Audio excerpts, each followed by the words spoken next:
Hey everybody, good evening. My apologies for being late. My computer every night this week has wanted me to do an update. And if I do an update, it erases all of the settings that I have to do Courtroom Insider. So I've been delaying the update until the weekend, which thank goodness is coming tomorrow. So we hope to do the update this weekend, and then these technical issues won't continue. Well, I say that, and they probably will, because look at me, I'm tech. I tend to attract the tech issues. That's beside the point. Thanks for being here tonight. I'm Nate Eaton. This is Courtroom Insider coming to you live from Boise, Idaho. A beautiful, beautiful day today, and we got an hour lunch break, and so I actually was able to go on a little walk around the block and meet some nice Boiseans. Is that how you say it? Boisean Idahoans. We had another full day in court. Hermosillo, Detective Ray Hermosillo, on the stand all day. We're going to talk about his testimony. He talked about the day the kids were found in Chad Daybell's backyard. Gruesome photos he discussed. We did not see them, but he discussed them. We did see them last year in Lori Vallow's case. The jury saw them, but the judge asked that they not be displayed for the public, those watching on the live stream and those watching in the courtroom. And Prior, we heard Prior's cross-examination for the first time, and we'll play a little bit of that. Also, we discuss Alex Cox's movements around the day Tammy Daybell, well, not the day she died, but the day that a paintball gunman, or they thought it was a paintball gunman, showed up in her driveway. We're going to talk about that. So many of you who aren't too familiar with the case have been asking me, what is this paintball gun guy all about? We're going to talk about that. We're going to remember JJ and Tylee and Tammy. And then I have many, many questions from you. I want to start by showing you this little duck. I don't know if you can see that. That Tammy Hoban, Vicky Hoban, Tammy's aunt, gave me this little tiny duck today, so I have it sitting here by my microphone. I guess if you were to describe today, as far as Prior's cross-examination, it was all over the place. It was all over the place. And if you go back and listen, you'll hear it. He was talking about events here and there and people, and brought up Melanie Gibb and David Warwick when these jurors have no idea who these people are, and it was all over the place, and Judge Boyce kind of had to tell him a couple of times at least, listen, when you ask a question and the prosecutor objects, you just can't keep going. You got to stop and let me rule. I'll play you some of that coming up. But yeah, it was an interesting day. So I told you a little bit about what we're going to talk about. I took some notes today, and we saw the fire pit. This is the fire pit. Oops, let me advance one slide here. In Chad Daybell's backyard. So I'm going to make this marked here. This is the fire pit. This was taken from our helicopter on the day that the children were found. And I want to show you that this is where the pet cemetery was, and this is how detectives knew to go here. Many of you are asking, how did they even know? Well, Tammy Daybell's sister knew that this was in the area of the pet cemetery. It was by the fire pit. This is where the remains of Tylee were found. You can see this morning, not this morning, but the morning this photo was taken, that here's all the detectives gathered around this area with the tarps, and they're sifting through the dirt in this fire pit area. There's a couple of tarps. This slide shows where JJ was buried. Now, this is Chad Daybell's home here. This is the shed. So this is, to set the scene, this is where the fire pit was, and this is where they were digging over here. This was a second scene over here by the pond. You can see there's no water in the pond, but here's this big tree. JJ was found buried underneath this tree. And Hermosillo testified that when they knew right where to go, he didn't testify to this today per se, but he has in the past, because of Alex Cox's phone GPS data, like pings, and I don't know if you call it pings, but wherever it tracks those GPS spots. And so they knew to go in these locations. And when they got to the location of the pond, Hermosillo testified under that tree that there was an area of ground that had obviously been disturbed. The grass was shorter than other areas. There was shrubbery that had been disturbed. So they peeled back the soil, and it wasn't very deep when they found 3 big stones. And as they're peeling back the stones, the smell is horrific, just horrific. And they remove these stones, and there's some wood. And they remove the wood, and there's a plastic circle. It looked like in the shape of a head. And they keep digging, and they keep exploring more, and they ultimately found J.J. Vallow wrapped in plastic. Black plastic and duct tape. And his head, there's a white plastic bag over his head. And so they recovered JJ, and they immediately called the coroner, and they put JJ's remains, his body, in a body bag. And they put the body bag in the car, and the coroner took JJ to the morgue, which is at the hospital. And Lieutenant Hermosillo, and at that point Lieutenant Ball, who's now the sheriff, followed the coroner in the vehicle just to keep their eyes on the evidence and make sure it was secure. After this point, by the way, this is the morning of June 9th of 2020. So the kids have been reported missing since the previous November. So it's about 8 months. And they're led to Chad Daybell's house. It was a beautiful summer day. They found these bodies fairly quick. I mean, they could have dug up that whole pasture, but they went right to those 2 spots. And that's where they found them. So they found JJ. He was, as I mentioned, intact in one wrapped plastic piece. I hate to even say that when you're, talking about a body, but they took him to the hospital, and then Ray Hermosillo goes back to Chad Daybell's house. And I want to play for you a little bit of his testimony today when he talks about what they did when they got back to the house.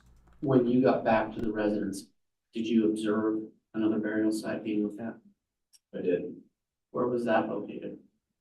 So through the course of our investigation, we learned that the Daybell family had deemed a section of the backyard as what they referred to as a pet cemetery. And we knew through talking to family members that the pet cemetery had a little black dog statue next to a post that kind of signified where the pet cemetery was.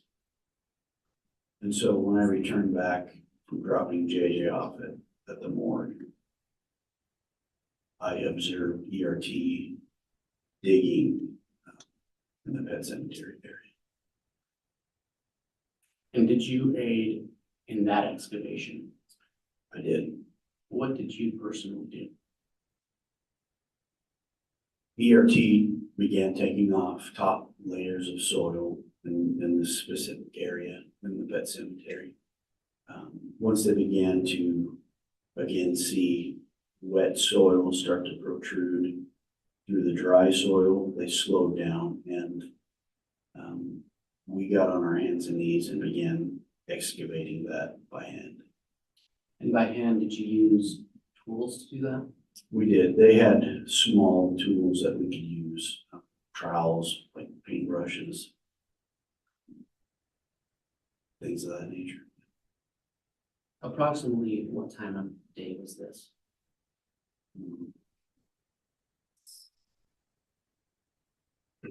Say it was afternoon. And approximately how many people were there with you using hand tools? There was only a few of us at a time that could work because of the area, but also because of the smell. We had to take turns digging because we were on our hands and knees, and the smell was so bad that you could only work for a few minutes before somebody else had to take turns, get on their hands and knees and start digging by hand. And you said the smell, what did it smell like? Decomposing body. long did you, aid in that excavation using the hand tools? Hours, probably hours. And, did you find anything? We did. We ended up digging down and started to uncover burnt pieces of flesh, charred bone, fatty tissue. Just,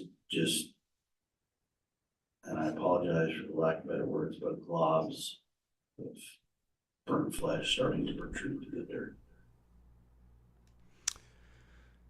Pretty graphic there. They showed the jury those photos. That's about as graphic as I'll get tonight. If you really want to go watch the testimony, you can. He did talk about how there was a green bucket that had flesh in it, and they found some teeth and organs and whatnot, and it was the remains of Tylee.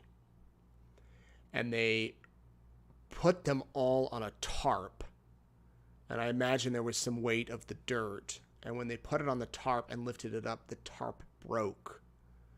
And so they had to go through and sift through that dirt again to get all of her remains. And remember, the smell is just putrid, just awful. So they gather up her remains and they take them again. They put them in a body bag and they take them to the same morgue where Tylee's little brother is. And they secure the remains. And then the next day, this was later in the evening, the next day, Hermosillo and Lieutenant Ball go and pick up the bodies, and they drive them to Ada County with the coroner for an autopsy at the Ada County Coroner's Office. Now, many of you are saying, well, why didn't they do the autopsy there in Fremont County? There is no place in eastern Idaho at the moment to do an autopsy. We don't have a place. Anytime an autopsy needs to be done, they take it here to Boise, which is a 4-hour drive from Idaho Falls. So there are some delays. There's no facility. We don't have a medical examiner we have the coroner system in Idaho, and anyone can be the coroner. I could apply to go be the coroner, not apply, run. You run for coroner. It's an elected position. Whereas like Utah has a medical examiner, a paid position where autopsies are done. We don't have one here. So they drove this body to Ada County, which has a good coroner to do the autopsy. By the way, they're working to get a facility in Pocatello that could do autopsies. So that'll be interesting to see if that comes to pass. So they drive the bodies to Ada County. They check the remains in with the coroner. It's late the following day. And then the following day after that, in the morning, Hermosillo goes over to the coroner's office and with Ball, and they get ready to do the autopsy. Now, the officers actually don't do the autopsy. It's the medical staff there at the coroner's office. So the Hermosillo talked about how they put on little white booties. They signed in. They went back into the room. They stood against the wall as the autopsies were being done. They saw the coroner first unzip the body bag carrying JJ. And they saw JJ wrapped in plastic, and the coroner slit down the plastic, and there's this precious little boy wearing red PJs wrapped in duct tape. He said that his arms were like wrapped kind of across his chest with tape. His ankles were wrapped with tape. His mouth was covered in tape. His head was wrapped in tape. Just duct tape all over the place. You could see his red PJs and his pull-up that he wore to bed or was wearing at the time that he died. They showed these photos last year to the public, and they showed them during opening statements last year. They did not this year, and I don't know why, but they showed them today, and the jury saw them. So after JJ's autopsy, they put the remains of Tylee. They took care of JJ, and then they opened the body bag containing Tylee's remains. And the coroner said, I can't do anything with these. I can't determine a cause of death. There's so little here. And I imagine the coroner will be called to testify later on. He was in Lori Vallow's trial, and he said that. They couldn't determine based on what was left. So they talked about that today. They talked about those autopsies. They talked about the discovery of the bodies in the yard. And then Rob Wood, the prosecutor, motioned to have some exhibits admitted, including a timeline and basically a who's who in the case. The key people. So the key people included JJ, Tylee, Lori, Charles, Chad, Tammy, Brandon, Melanie Pulowski, and that they talked about that. And Prior had no issue with the who's who, the key players. But when it came to the timeline, Prior objected to it being admitted because of that it's called 404B, the Idaho Rule 404-B. And you may recall in Lori Vallow's case, this was an issue. The defense objected in Lori Vallow's case to everything dealing with the Arizona case being mentioned in the Idaho case. They're saying that they're two separate cases. They should not be brought in together. Judge Boyce overruled their opposition, their objection, but he did note to the jury that there is an Arizona case, and he did note for the record that the defense was objecting every time something in Arizona was talked about or discussed during Lori's trial. Prior didn't necessarily object to that today, but the judge did address it, and because on the timeline some of the Arizona events were mentioned. Well, so there's an issue about this. The judge has to go back and do some legal research in his office to figure out what happened after Prior objected, and then the judge comes out about 30 minutes later, and Prior says, Your Honor, apparently I stipulated to this like last year, so I have no problem with the timeline. Anyway, it was confusing. I wish I could tell you exactly what happened with it. Wasn't quite sure because they were referring to hearings like last February of 2023 and should the 404B be admitted. So either Prior objected to it back then, but the judge said, okay, I note your objection, it's still going to be admitted in, or he was okay with it back then and he forgot about it today and they admitted it in. Regardless, the timeline was admitted in. This is really in the weeds. I apologize for getting so in the weeds. And basically, the timeline just showed events, including the Jeep that started this whole thing in Idaho when Fremont County received a report that there was a Jeep in eastern Idaho that may have been used in a felony, in a murder, or in an attempted murder in Arizona. Fremont County got the call. They called Rexburg. Hermosillo goes over and finds the Jeep. That's what kicked off the whole thing. It all started with that Jeep. And then within a couple of days, Kay and Larry said, we want a welfare check on the kids. So that was discussed. Now, I want to play a part. So Rob Wood walked through a couple of more things. He rested with Hermosillo. He was done questioning Hermosillo. Hermosillo was on the stand. I wouldn't say 24 hours, but he took the stand yesterday, like around 11. And then he was on today until the end of the day. So he was on all day today. Well, now it's Prior's turn to cross-examine. Now, we have not heard Prior cross-examine. We did hear a little bit of it in the preliminary hearing for Chad back in 2020. We have that on YouTube if you want to go watch it. He cross-examined Melanie Gibb and a couple of other witnesses. But to these jurors, they've never heard him other than opening statements and when they were questioned for voir dire for the jury selection. Here is a part I want to play for you that shows just kind of the interaction where John Prior is asking Hermosillo about when they went to Lori Vallow's townhouse to check on the missing report of JJ. At this point, they didn't know Tylee was missing. So the police go to the townhome to check on the missing report of JJ, and here's how that goes. If my map is correct, please correct me. Did all four of you detectives and lieutenants go out at the same time? No, sir. You went out at different times. Myself and Dave Hope went out initially. Okay, and then when did the other two officers show up? When I called them based on the lies that I had been told. Okay, and these lies that you've been told, At that point, you and Detective Hope, neither of you decided to bring a video camera, right? That's correct. And neither of you decided to wear a recorder to record any of the incidents that took place about these so-called lies, right? That's correct.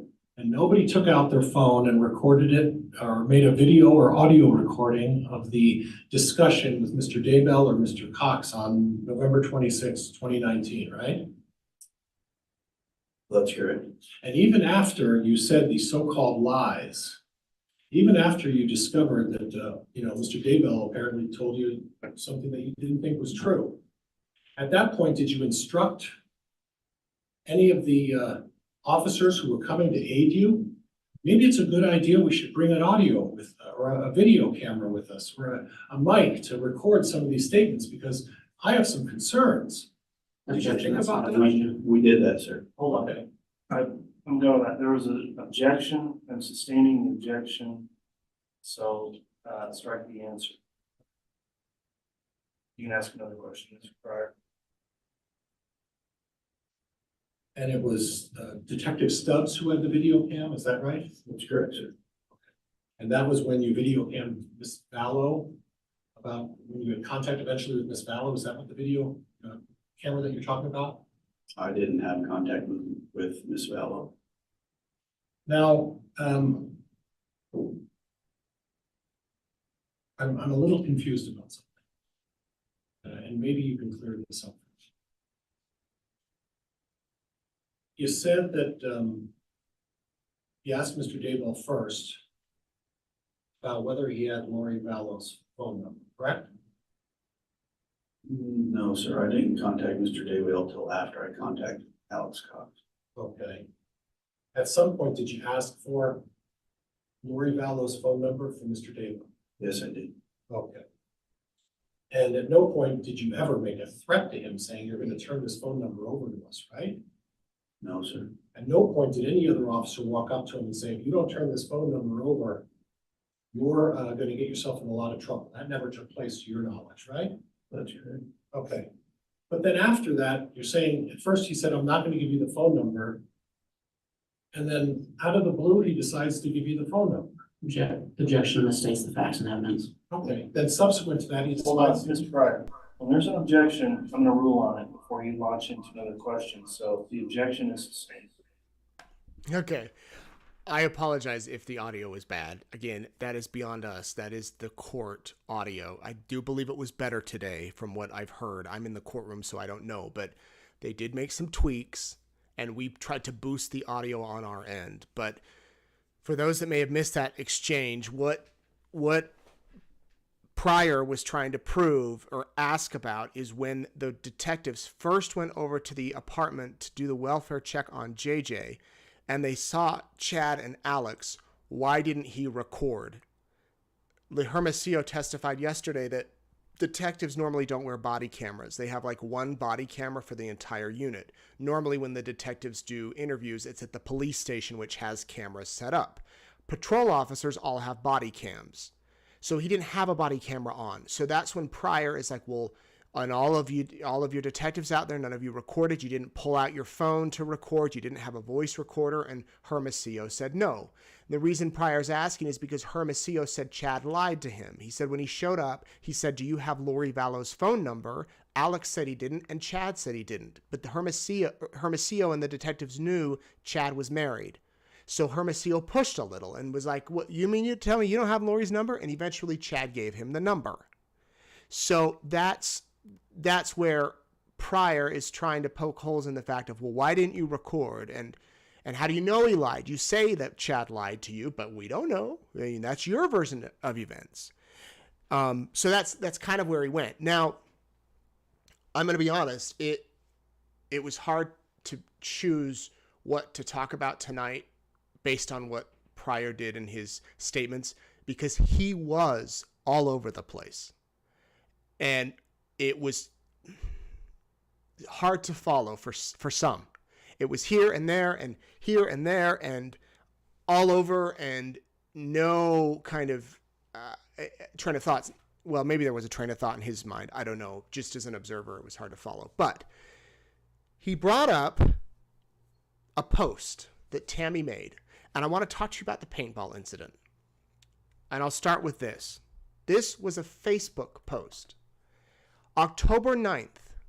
She put this on a community Facebook page. Okay, neighbor, something really weird just happened, and I want you to know so you can watch out. I'd gotten home and parked in the front of our driveway. As I was getting stuff out of the back seat, a guy wearing a ski mask was suddenly standing by the back of my car with a paintball gun. He shot at me several times, although I don't think it was loaded. I yelled for Chad, and he ran off around the back of the house. I have no idea what his motive was, and he never spoke, even though I asked him several times what he thought he was doing. I was about to smack him with my freezer meals from enrichment tonight when I decided to yell for Chad instead. Enrichment is a church meeting for women. It's you go and obviously they made freezer meals that night. Some nights they do crafts. Some nights it's just for a gathering of the women of the church to go, and you don't even have to be a church member to go. You can just go and have a gathering. So she gets home from this social, October 9th, 2019, gets out of her car, and she says that a man approached her with a paintball gun, and he was masked, and he fired at her, and nothing went off. She yells for Chad. The guy runs off. She then goes inside the house and calls 911. I wasn't going to play this tonight, but I'm going to play it. The 911 call. Let me pull it up for you. Now, 911 call. She called 911 and her son called 911. And let me just play it for you. And then we'll talk about it. Mother-in-law had just gotten home about 10 minutes ago, was unloading her car, and she thinks the man, but she's not 100% sure she didn't see because they were wearing a ski mask, came up to her with a paintball gun that they sort of screamed at her. Wasn't loaded, so you couldn't, she didn't know if he came out of it. But she kept asking him what he was doing with the paintball, and then suddenly, after she pulled out her husband's hair, he ran off.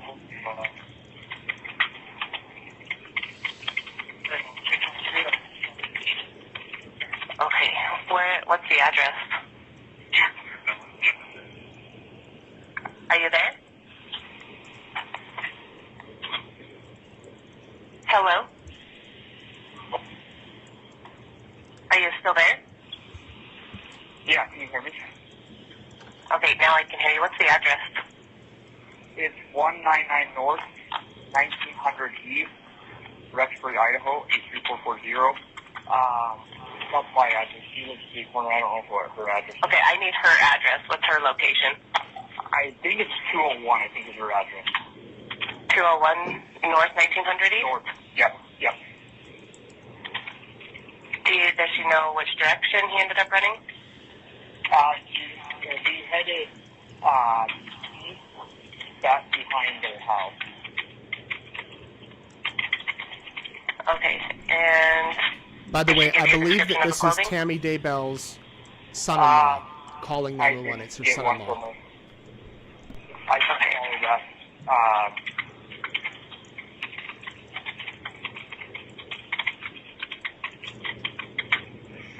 And what is your name? My name is Joseph Murray.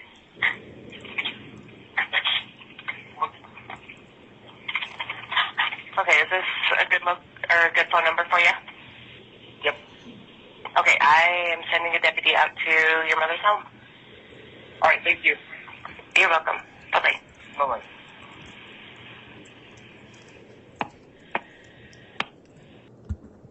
October 9, 2019, 21 hours, 49 minutes, 20 seconds. Fremont County Sheriff's Office. Hi, I need to report something. Okay, go ahead. What's the address? Okay, at 202 North, 1900 East. The corner with the blinking yellow light on Salem Highway. Is it a suspicious person? Yes. Okay, what was he wearing? He was all dressed in black and he had a ski mask on. And he said the blinking light now is where you saw him? No, he's gone now, because I pulled up into our driveway, and I was getting stuff out of the back seat of my car, and suddenly he was there, and he had a paintball gun, and he was aiming, and like he was going to shoot at me. And I kept asking him what he was doing because I could tell it was a paintball thing. And then he just kept doing it, so I yelled for my husband, and then he took off running around the back of my house. Okay, give me just 1 minute. Stay on the line with me. Okay. October 9, 2019. 21 hours, 50 minutes, 28 seconds. That was north 1900 East? Yes.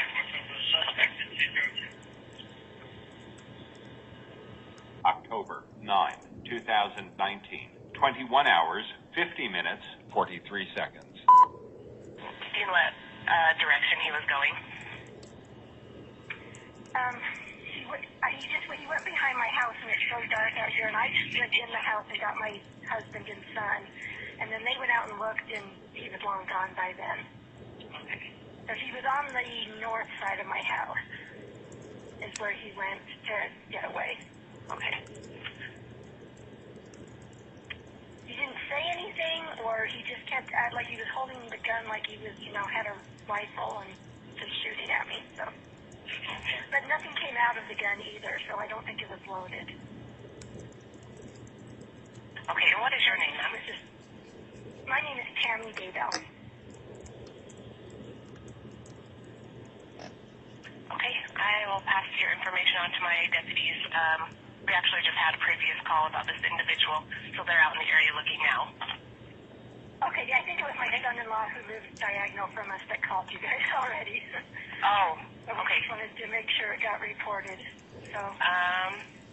Let's see. And what's your son-in-law's name? Joseph Murray. Okay, yep, it was him. Okay. So, all right, I have a deputy that will be out at your home here shortly. Okay, thank you. Yep. Freedom. So that freedom is why I love was the autopsy. Or that was the 911 call.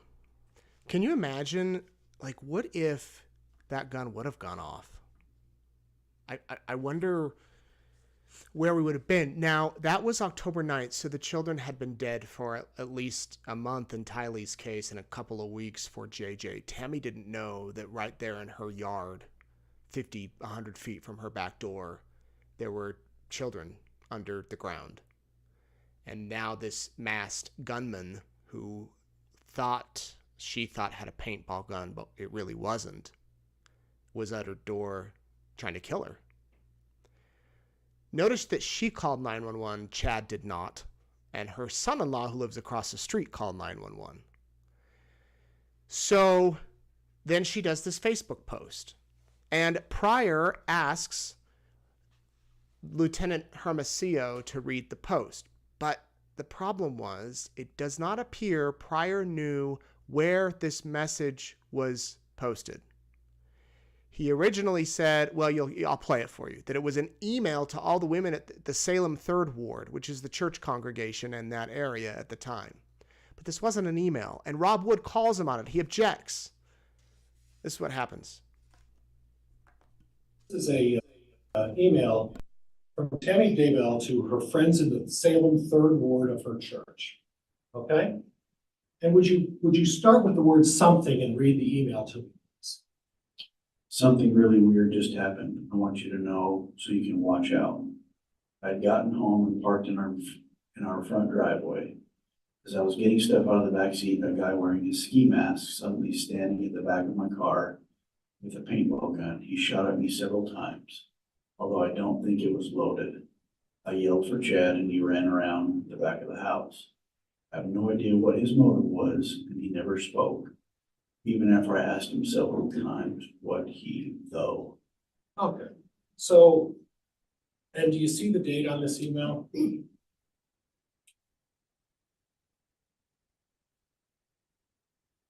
It's just about friends there. I'm gonna object to this being characterized as an email. I'll sustain that. Okay.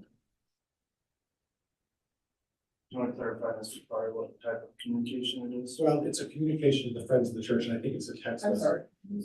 I can. I believe it's a text message. Judge, I may have misstated that it was an email. Okay. But it wasn't a text message. It was a Facebook post. And I don't think Rob Wood wanted to come out and say, nope, it's wrong again. But then Prior called it an email again, and Rob objected again, and Prior said it's an email, or it's a text, or he never said it was a Facebook post. So I don't know. It was an interesting thing that I've observed. I immediately knew the post they were talking about. I know I've been immersed in this story for 4 years, so I knew the post. I remember when we reported on this, but I get that there's so much evidence that it probably slipped his mind. That was just one thing that Prior asked Hermosillo about.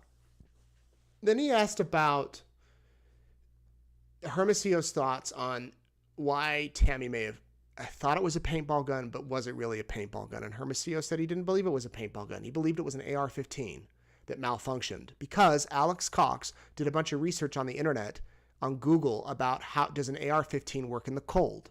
How cold does it have to be for an AR-15 to shoot? He Googled how many yards you would need to shoot a gun. Hermosillo went into all of that during his testimony.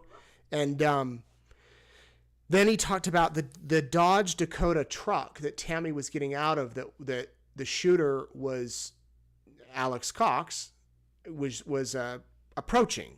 And how did he know that Tammy was going to be driving it? What if Chad had been driving it? Why? What if the shooter was really coming after Chad? He was making these insinuations. It's kind of hard to explain stuff now that we know from Lori Vallow's case. For those of you who are like, well, how do they know it was Alex? They kind of touched on that a little bit, but we learned in Lori Vallow's case, they tracked Alex. He was at Sportsman's Warehouse that day buying ammunition. They found all those weapons in his garage. They tracked the morning of October 9th, the morning of that paintball gun incident. He was all over Chad's property, driving up and down the driveway, like scoping it out. So they went into that today. So that's how they believe that it was Alex Cox. However, they did say during the actual incident when Tammy was getting out of the car, Alex Cox's phone was in Idaho Falls. So he could have left it there.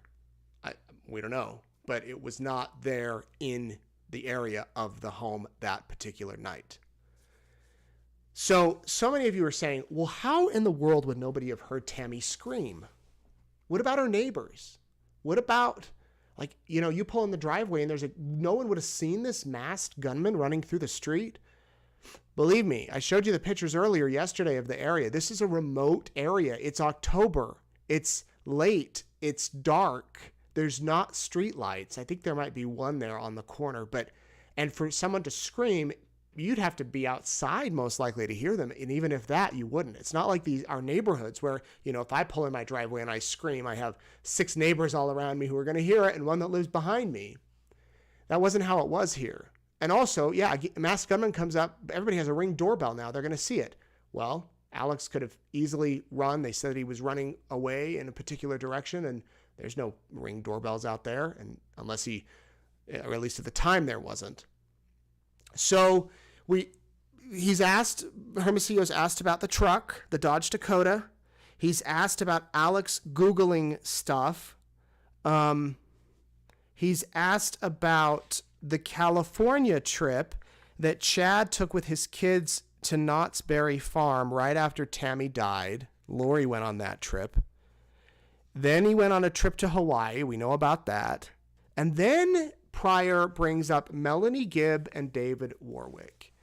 And he asks Hermosillo about going down to Arizona to interview Melanie Gibb. Or no, it's Utah. Sorry, it's down to Provo, Utah to interview Melanie Gibb and David Warwick. And he went with Rob Wood and another detective. And the interview was for about an hour, but the recording was only for 22 minutes. Now, some of you may be asking, who is Melanie Gibb and who is David Warwick? I imagine every person on that jury was asking the same thing because there was no introduction of these people. None. However, it could have been on purpose that Prior didn't. Prior could have been trying to plant the nugget that, wait, you went down and did this interview and it was an hour, but you only recorded 22 minutes? And you went and talked to Chad and Alex at the townhouse when JJ was missing and you didn't record the encounter with your phones? He could have been trying to plant these little doubts throughout even though we don't know who David Warwick and Melanie Gibb are. So it could have come across that way, or the jurors just could have been really confused. Because, again, it was all over the place. It was beyond the scope, the cross-examination was beyond the scope of what had been asked by Rob Wood. And at one point, Rob objected and said beyond the scope. And Boyce said, well, this cross-examination is way beyond the scope. Prior's putting everything in. Finally, Prior says, okay, Hermosillo, you're still under subpoena. I'm going to call you again. So be ready. So in a couple of weeks, when it's John Prior's turn to question witnesses, he will call Hermosillo back to the stand, and it won't be a cross-examination. It will be actual questioning. Hermosillo will be his witness. So he remains under oath. Now, under subpoena. Now, let me tell you, so after that, Rob then gets a chance to redirect. And the one of the big points that that Prior was trying to make is, how did you know it was not a paintball gun? How did you know it was a real gun in that incident in the driveway? So Wood gets up to kind of put a button on it and make sure that it's clear that, okay, why did you believe it was? Why did you believe it was? And here's how Wood kind of ended this section, this testimony of Ray Hermosillo with this line. I'd like you to take a look up at the screen, if you would. Look at the date of when Hold up. this I'm playing you the wrong clip. search took place. I'd This like is you the to take a look up at Oh, you know what? I'm place. not going to This play is the that one one. and only that you're relying on. Is that right? My apologies. That is one I decided not to play. That was him describing the Google searches on Alex Cox's phone. If you want to go back and listen to those, you can. Let me just find this final clip. My apologies.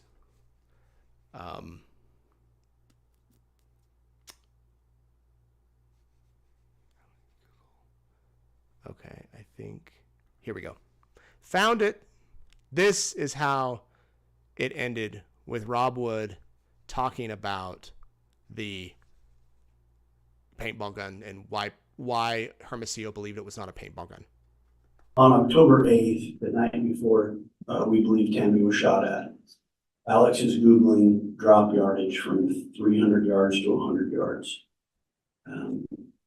which we assumed when you're shooting a rifle, you're adjusting your sights to your target. That was the night before. The morning of the shooting, Alex was on Mr. Daybell's property. We have him driving up and down the road of Mr. Daybell's property and also on the property. Later that evening into the early morning hours of October 10th is when he Googled how to make your AR-15 function in cold weather. So that's why we believe that it wasn't just a paintball gun. We believe that Alex Cox was there to shoot Tammy Daybell. Okay. I'm gonna have you look at this timeline. And as far as you're aware, these dates are accurate, correct? I'm sorry. As far as you're aware, these, in pursuant to your investigation, these dates are accurate, correct? That's correct. Did the fact that Tammy Daybell died 10 days after that incident have any bearing on whether or not you believed it was a paintball gun? Yes. Did the fact that Chad Daybell got married 17 days later have any bearing on your belief whether or not it was a paintball gun? Yes. The fact that there were 2 children buried on Chad Daybell's property have any bearing on whether or not you believed it was a paintball gun? Yes. Did the fact that Lori Ballow's husband died within months of these other deaths have any bearing on your belief of whether or not it was a paintball gun? Absolutely. And finally, did the fact that Brandon Boudreaux was shot at on October 2nd, 2019 have any bearing on your belief of whether or not it was a paintball gun. Yes, And it's your belief that Alex Cox was tied to these events, correct? that's correct. And because you were asked about your beliefs, was it your belief that Chad Daybell was tied to these events? Yes. Why? Based on our investigation, the lies that we've been told, the fact that we tried to get a hold of the kids' mother, Lori Bello, the kid's stepfather, Chad Daybell, their uncle, Alex Cox. We weren't able to get a hold of anybody. We were left in the dark. Based on all those events, that's what our beliefs were as a collectively. So Rob Wood just kind of, tries to clean it up. Like the fact that he got married 17 days after. Do you believe it was a paintball gun? Nope. It was a real gun. The fact that this happened, kind of lays it out to say, this is why we do not believe it was a paintball gun. So that will be interesting when Hermosillo is called back to the stand, coming up in a couple of weeks. Then court was dismissed. We dismissed early. The next witness was not there because jury selection went quicker than originally thought. And so the witness, it must be coming in from out of town, I believe, because they're not going to be there tomorrow. So there is no court tomorrow, but court will proceed, on Monday. So no Courtroom Insider tomorrow. I'm going home tomorrow. We're going to celebrate this weekend. It's my birthday. We're going to have a good time. And that's kind of a recap of day 2 of the Chad Daybell case. But look at these adorable little children. This is JJ and this is Tylee. Probably around the same age here. I mean, obviously they weren't the same age when they died, but this is photos from when they were around the same age. And there was a lot of talk today about autopsy photos and the condition of their bodies in the ground. But I hope that people can just remember these two faces and these two kids who most of us watching, maybe all of us watching, have never met them. But for some reason, they have touched our hearts, and the world really does care about them and cared about them when they were missing. And wanted to share these photos with you tonight, along with the duck from Vicky. It's a tiny little duck. She's giving them out at the courthouse, along with some bracelets. I think my bracelet's in my coat over on the other side, but that's we remember Tammy and JJ and Tylee tonight. Okay, let me get to your questions. We have a couple shout outs. Lee Roth from Israel. Lee, wow, thank you for watching. Diane Franklin, Karen Sari, Diane Bird, 2 Dianes tonight. Hi, Dianes. Ivy Herr, Jan Kench, Lindsay Sleeman, Taryn Finley, Melissa Conley-Jones, Sarah Stone, Paul Sorensen, and Sydney Calhoun. Thank you all so much for watching. And to the people that I meet on the street who say you watch every night. I was on a walk today during lunch and a guy on his bike. Thank you for your coverage as he rides by. Thank you, sir. Thank you for watching. I've got a lot of questions here. I don't know how many we'll get through. I'll try to go fast. Verna, are you responsible for the television coverage of the Chad Daybell trial? If so, this is pathetic. Look at the Alex Murdaugh trial. That is coverage. Can you explain this pathetic coverage? Is this because of the Mormon church influence there?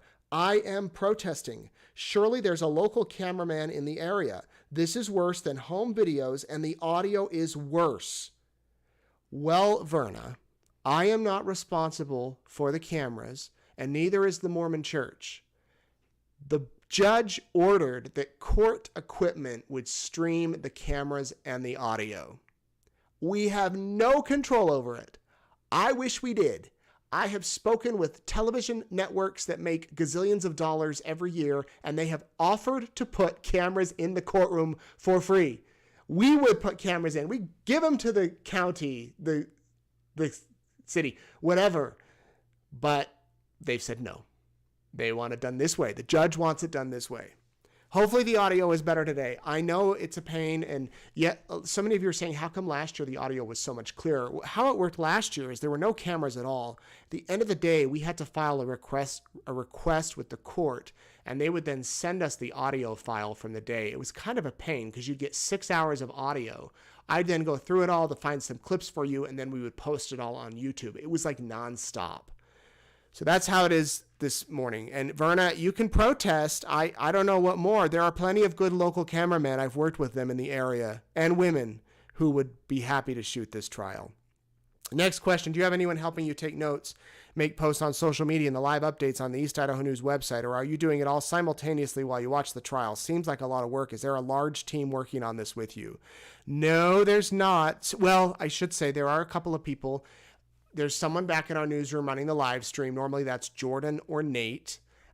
They get it going every morning. We post it, but I'm doing all the live updates. They're monitoring that. At night, I'm doing all of this. That's why we have so many technical problems. Peggy helps pull comments for me. She's the one that sifts through them and sends them to me, and questions and everything. So yeah, it's a small team, but we get it done. We don't have a really huge team. How many courtroom seats were filled today and how many seats were available, says Sean. There were, I don't know how many, but there were a lot, meaning relatively. The one half of the courtroom was pretty empty today. The other half, where the jury sits, the judge put up a barrister, so it's the one half is blocked. And I believe that's because if you were sitting on that side, you could possibly peek over at the jurors' monitors. And so he blocked off that one side. And so we're over in the rest. But if you're trying to get in, you can most likely get a ticket. You shouldn't have any issues if you go to the website and request one. Nan asks, who pays for those who are subpoenaed that come from out of state? Transportation to Ada County, food, motel, hotel? The county does. The county that subpoenas them. Well, I should say, if the state subpoenas them, it will be Fremont County that pays for them. So if you live in Hawaii and they need you as a witness, they pay for your travel, your lodging, your food, all that. If John Prior subpoenas a witness and brings them in, or an expert, he pays for them. So it's whoever you want is part of your case. And when I say the state, the Madison County and Fremont County, we all pay for them. Donna, do the sidebars look friendly or contentious? For the most part, friendly, cordial. At one of them today, when they came out of there's two different types of sidebars. If they do a sidebar, they'll go to the side of the courtroom and just convene in a huddle for a minute. Sometimes they leave the courtroom and go to the judge's chambers. If that's the case, then like today they came out of the judge's chamber and we heard there was some smiling and laughing. So I think for the most part, they're cordial.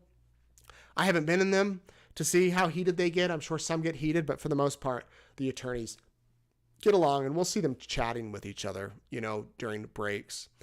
If Chad is found guilty and sentenced to death, how long will he sit on death row? That's from Jonathan. However long the appeal process takes. The last guy, Creech, that Idaho tried to execute, was on there for 40 years. And when they went to execute him last month, they could not get a vein, and they were unable to execute him. And so he's still alive. Has it been announced if Chad will testify, says Ashley. It has not, and he probably wouldn't testify until the defense. Well, he wouldn't testify until the defense, and they might call him as like their last witness. Frank says, do you think the defense's aggressive questioning with Hermosillo will backfire in terms of how the jury sees it? And do I think Melanie Gibb will testify? I'm pretty sure Prior said Melanie Gibb would be testifying at one point. He said that he will have questions for her. So yeah, she'll be coming here. I don't know if it'll backfire. I guess we'll see. Does the real aggressive approach affect people? Does it turn them off? Does it get them engaged? That's yet to be seen. Was Chad looking at the photos today in court? If so, what did he look like? Chad did look at the screen and then he would look back. I did not see. I was busy taking notes, but a few people said that he shook his head like this when he looked at them. And one woman said it appeared he was seeing them for the first time. Now, I don't know if that's the case because his attorney surely would have shown them to them or at least tried. Lori Vallow, of course, did not want to be in the courtroom when those photos were shown, but the judge made her stay. And so, yeah, I think that he he maintained neutrality on his face. There was also not much emotion from the jurors. None of them were crying or sniffling, or they were very focused. Some were taking notes. Some, obviously, they were looking at the screen, looking at him. There was not much of a, real emotional type of bombshell. Reeve. I'm concerned Chad is going to successfully claim insufficient representation due to John Prior's incompetence. Aside from not being death penalty qualified, the many admonishments from Judge Boyce today highlighted his cringe-worthy performance. If the judge realizes that Prior cannot represent Chad properly, can he step in and ask or request or demand additional counsel? It's especially concerning because Prior earlier tried to resign from the case and the judge denied him. I don't know. I'm not a legal expert, but I imagine it will come up on appeal, and it will probably be an automatic appeal that he did not have adequate representation because it's a death penalty case. I think that's like automatically filed in every case, and then they'll go back and look at the history. Chad Daybell was insistent that John Prior remain his attorney. And so if Chad really wants that, it's where does the rights of a defendant, of me, of you, where does the rights to choose our representation rather than having the government come in and force it on us? Where is that line? And that will be the question. I may have missed this, but were they able to determine if JJ was alive or dead when buried? Jenny asks. We never heard that in Lori Vallow's trial, if we knew if he was alive or he had passed. Let's hope he had passed before that. What prompted the second search on the Daybell property from Debbie? Well, they did one search in January in the winter, and they seized a bunch of stuff. Then they went back in June, and that was the search for the kids, if that's what you mean. The second search they did, it was all kind of one search when they got JJ's body, but then they took him to the morgue, and then they went back and they got Tylee's body, if that's what you mean by two searches. Are members of the jury allowed to look up the experts and research any work they've done in previous trial? That is from Lisa. They aren't. They are not.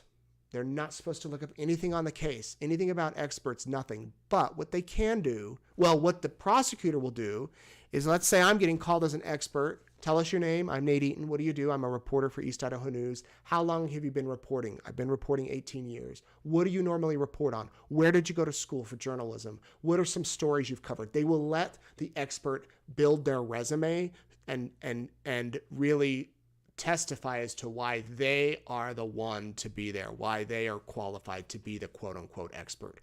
But the jurors are not supposed to go home and Google, what does Nate Eaton do? They can't do that.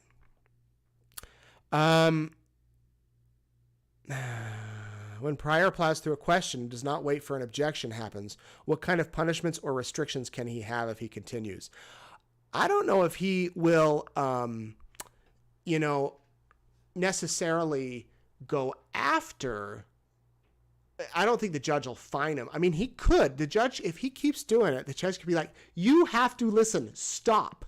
Or maybe you're in contempt of court because you're not listening to what the judge is saying. And I don't know if that'll happen. I don't think it'll happen. Hopefully he kind of got the message. Prior came back from lunch and joked that he had too much, or he needed coffee, or he had too much coffee that morning. I don't remember what, because his mic was off. I couldn't hear him. Another issue. If you know John Prior, tell him to turn on his mic so we can hear him. But I think that they're going to have to really, he's going to have to be on his toes. Did Chad ever have bail set? And if so, how much was it? His bail was set at $1 million. And no, he did not. Lori's was also set at $1 million.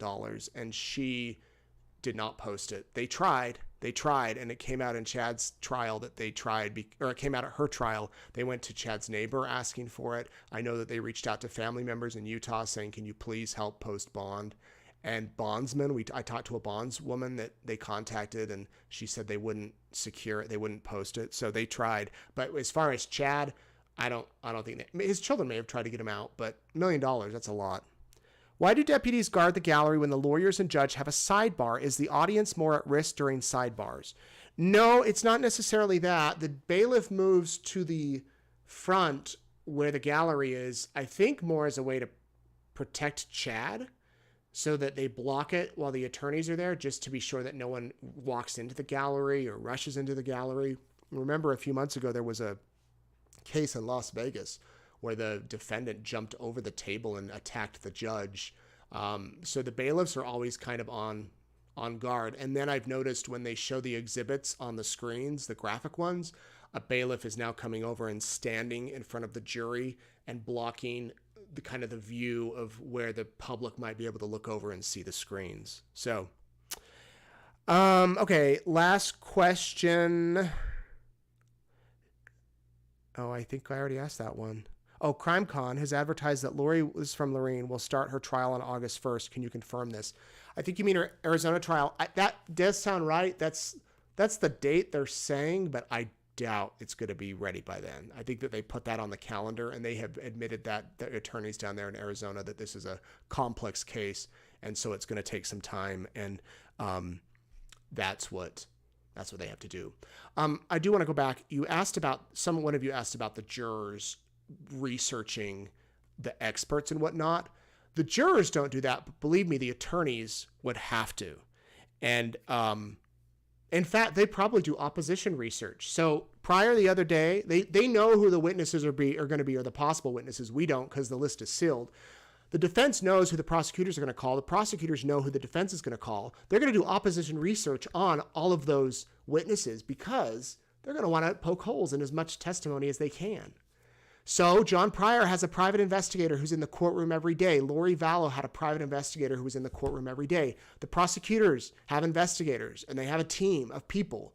They're going out, they're trying to find, okay, where can we, where maybe this person mess up or that person mess up, or they know the questions they're going to ask. They always say never ask a question that you don't know the answer to.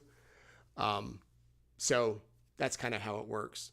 It would be fascinating one day. Wouldn't you love it if we could have had cameras behind the scenes of this whole case and not released any of it until everything was over? Like, be embedded with the prosecutors and the defense and see, because I'm sure our minds would be blown. Like, see what happens behind the scene, how they prepare for this case, how they decide who says what, who questions who, all of that stuff. You would really have to, I don't know if that's ever been done. You would really have to, sign a confidentiality agreement or something so that nothing gets leaked. But I would love to do that on a case one day where you really are just embedded and you see all of the behind the scenes. I think it would help us appreciate the legal system probably a lot more. Even if a judge would let you in their office behind the scenes to see, or when they go into these sidebars, you could be a part of it. It'd be fascinating. We have movies about that, but I don't know if it's ever been done in real life. Forgot to show you today, the color of the ticket was green.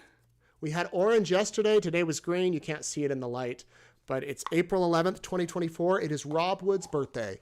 Happy birthday to Rob. 2 years in a row he spent in Boise and celebrating by questioning a cop on the stand. At least they get tomorrow off of court. I told Rob last year, and I told someone else today that my birthday's coming up in a few days. I said, next year when this is all over, let's get together and have a big cake. And you know what? How about we invite all of you, wherever you're watching from, let's just have a big birthday party that there's no trial in April. Watch, Lori Vallow's will be next April. All right, well, I think that's it for tonight. Thank you for sticking with me. We will be back Sunday night. I'll be back here at 6:30. No show tomorrow because there's no court. No show Saturday, but Sunday night, 6:30, we'll preview what we can expect in the week ahead next week. And take your questions, think about them over the weekend if you have any. If you want to go back and watch the testimony and any come to your mind, feel free to send them. I forward them all on to my wonderful helper, Peggy, and she pulls them and we get them to you. Okay, have a good night. See you on Sunday.